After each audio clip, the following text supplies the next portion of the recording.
Chicken ಶವರ್ಮಾದಲ್ಲಿ ತಿನ್ನುವ ಮುಂಚೆ ಎಚ್ಚರ. ಶವರ್ಮಾದಲ್ಲಿ ಬ್ಯಾಕ್ಟೀರಿಯಾ ಹಾಗೂ ಈಸ್ಟ್ ಪತ್ತೆಯಾಗ್ತಾ ಇದೆ. ಕೇರಳದಲ್ಲಿ ಶವರ್ಮಾದಿಂದ ಸಾಕಷ್ಟು ಜನರು ಸಾವನ್ನ ಅಪ್ತಾ ಇದ್ದಾರೆ. ಶವರ್ಮಾದಲ್ಲಿ ಬ್ಯಾಕ್ಟೀರಿಯಾ ಹಾಗೂ ಈಸ್ಟ್ ಪತ್ತೆಯಾಗ್ತಾ ಇದೆ. ಕೇರಳದಲ್ಲಿ ಶವರ್ಮಾದಿಂದ ಸಾಕಷ್ಟು ಜನರು ಸಾವನ್ನ ಅಪ್ತಾ ಇದ್ದಾರೆ.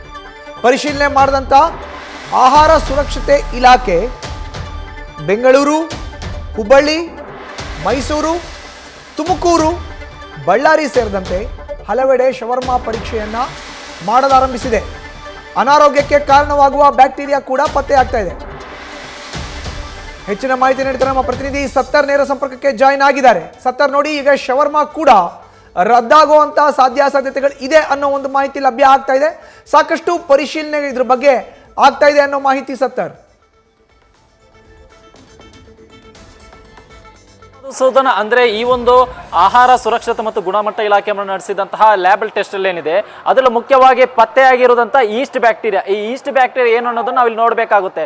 ಅಂದ್ರೆ ಬೇಯಿಸಿದ ಆಹಾರದಲ್ಲಿ ಈಸ್ಟ್ ಬ್ಯಾಕ್ಟೀರಿಯಾ ಪತ್ತೆ ಆಗಿದೆ ಅಂದ್ರೆ ಖಂಡಿತವಾಗಿಯೂ ಅದು ಮಾನವನ ಆರೋಗ್ಯದ ಮೇಲೆ ಕೆಟ್ಟ ಪರಿಣಾಮ ಬೀರುತ್ತೆ. ಯಾಕಂದ್ರೆ ಈಸ್ಟ್ ಬ್ಯಾಕ್ಟೀರಿಯಾ ಪತ್ತೆ ಆಗಿದೆ ಅಂದ್ರೆ ಅದರ ಅರ್ಥ ಆ ಒಂದು ಆಹಾರ ಕೊಳೆತು ಹೋಗಿದೆ, ಅದು ತಿನ್ನಲು ಯೋಗ್ಯ ಅಲ್ಲ ಅನ್ನೋ ರಿಪೋರ್ಟ್ ಆಗಿರುತ್ತೆ ಇದು. ಯಾಕಂದ್ರೆ ಈ ಹಿಂದೆ ಮುಂಬೈಯಲ್ಲಿ ಒಂದು ಯುವಕ ಶವರ್ಮ ತಿಂದು ಸಾವನ್ನಪ್ಪಿರ್ತಾನೆ. ಆತನ ಮೆಡಿಕಲ್ ಟೆಸ್ಟ್ ನಲ್ಲಿ ರಿಪೋರ್ಟ್ ನಲ್ಲಿ ಕೂಡ ಇದೇ ರೀತಿಯ ಒಂದು ಅಂಶ ಪತ್ತೆಯಾಗಿತ್ತು. ಆತ ಕೂಡ ತಿಂದಿದ್ದಂತಹ ಶವರ್ಮದಲ್ಲಿ ಈಸ್ಟ್ ಬ್ಯಾಕ್ಟೀರಿಯಾ ಕೂಡ ಪತ್ತೆಯಾಗಿತ್ತು. ಯಾವಾಗ ಒಂದು ಬೇಯಿಸಿದ ಆಹಾರ, ಮುಖ್ಯವಾಗಿ ನಾವು ಗಮನಿಸಲೇಬೇಕಾಗುತ್ತೆ, ಬೇಯಿಸಿದ ಆಹಾರದಲ್ಲಿ ಈಸ್ಟ್ ಬ್ಯಾಕ್ಟೀರಿಯಾ ಏನಾದರೂ ಪತ್ತೆ ಆದ್ರೆ ಅದರರ್ಥ ಆ ಒಂದು ಆಹಾರ ಕೊಳೆತು ಹೋಗಿದೆ, ತಿನ್ನಲು ಯೋಗ್ಯ ಅಲ್ಲ. ಇದೇ ಕಾರಣಕ್ಕೆ ಆಹಾರ ಸುರಕ್ಷತೆ ಮತ್ತು ಗುಣಮಟ್ಟ ಇಲಾಖೆ ಇದೀಗ ಒಂದು ಸೂಚನೆಯನ್ನು ಕೊಟ್ಟಿದೆ. ಅಂದ್ರೆ ಈ ಒಂದು ಸಂದರ್ಭದಲ್ಲಿ ಮುಖ್ಯವಾಗಿ ಇಂಥ ಶವರ್ಮಂತಹ ಸಂದರ್ಭದಲ್ಲಿ ತಯಾರು ಮಾಡುವ ಸಂದರ್ಭದಲ್ಲಿ ನೈರ್ಮಲ್ಯ ಕಾಪಾಡಬೇಕು. ಅದರ ಜೊತೆಗೆ ಅದರ ಗುಣಮಟ್ಟ ಏನಿದೆ ಅದನ್ನು ಕೂಡ ಕಾಪಾಡಬೇಕು. ಎಕ್ಸ್ಪೈರಿ ಡೇಟ್ ಆಗಿರುವಂತಹ ಕೊಳೆತಂತಹ ಏನು ಚಿಕನ್ ಅನ್ನು ಯೂಸ್ ಮಾಡಬಾರ್ದು ಅನ್ನೋ ನಿಟ್ಟಿನಲ್ಲಿ ಒಂದು ಸೂಚನೆಯನ್ನು ಕೊಟ್ಟಿದೆ. ಇದು ಈಸ್ಟ್ ಬ್ಯಾಕ್ಟೀರಿಯಾ ಪತ್ತೆಯಾಗಿದ್ದು ಕೂಡ ಏನು ಕೊಳೆತ ಆಹಾರದಲ್ಲಿ ಪತ್ತೆಯಾಗಿರೋದ್ರಿಂದ, ಅಂದ್ರೆ ಈ ಒಂದು ಆಹಾರ ಕೊಳೆತು ಹೋಗಿರೋದ್ರಿಂದ ಅದರಿಂದ ತಿಂದ ಸಂದರ್ಭದಲ್ಲಿ ಮಾನವನ ಆಹಾರದ ಮೇಲೆ ಕೆಟ್ಟ ಪರಿಣಾಮ ಬೀರುತ್ತೆ. ಮುಂಬೈಲಿ ಆದಂಗೆ ಆತ ವಾಂತಿ ಭೇದಿಗೆ ನಂತರ ಅಸ್ವಸ್ಥನಾಗಿ ಆಸ್ಪತ್ರೆ ಸೇರಿ ನಂತರ ಸಾವಿನ ಮನೆ ಕೂಡ ಸೇರಿರುವಂತದ್ದು.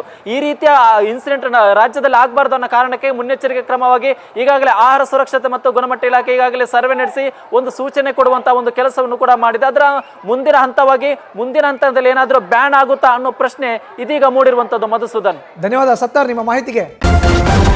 ನ್ಯೂಸ್ ಫಸ್ಟ್, ನಿರ್ಭೀತಿಯಿಂದ ನಿಮ್ಮ ಪರವಾಗಿ.